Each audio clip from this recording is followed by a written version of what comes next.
আমাদের এই বাংলার মাতৃভূমি কতই না সুন্দর। যখন আমি রাস্তা দিয়ে যাচ্ছিলাম, এখন বর্তমানে কিন্তু আমরা যেখানে অবস্থান করছি এটা হচ্ছে চাঁদচড়ার মোড়।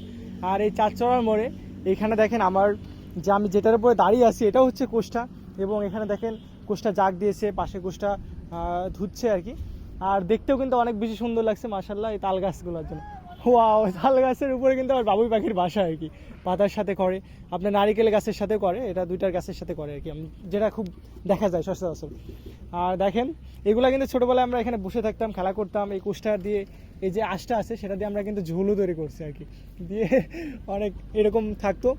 পুকুরের মাঝখানে বা বড় বড় যেরকম নদী টদী আছে এগুলোর মাঝখানে একটা গাছ থাকতো, এরকম গাছ কিন্তু থাকেই। তো গাছে ঝুল বানাই আমরা ঝুল খেলতাম। আর অনেক বেশি ভালো লাগছে এই স্মেলটা, মানে কীরকম একটা, কিন্তু ভালোই লাগে আমার কাছ থেকে। এই যে কুষ্টার যে ঘ্রাণটা আর কি, পচা কুষ্টার ঘ্রাণ। আর সকলে এখানে দেখেন এই যে পাটগুলো ধুয়ে নিয়ে যাচ্ছে, তারপরে এইভাবে আলম সাধু গাড়ি থেকে, মহিষের গাড়ি থেকে এভাবে নিয়ে যায় আর কি বাসা পর্যন্ত। আর ভালোই লাগে এগুলো দেখতে।